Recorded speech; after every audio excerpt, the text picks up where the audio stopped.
মেসির কনভয় ঢুকছে এই মুহূর্তে, সরাসরি সেই ফটো আপনাদেরকে আমরা দেখাচ্ছি। এখন ঘড়ির কাঁটায় রাত্রি 3:30 বাজে।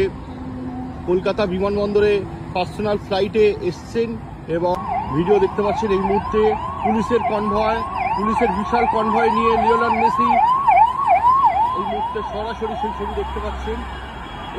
এই কালো কাছে রয়েছেন মেসি।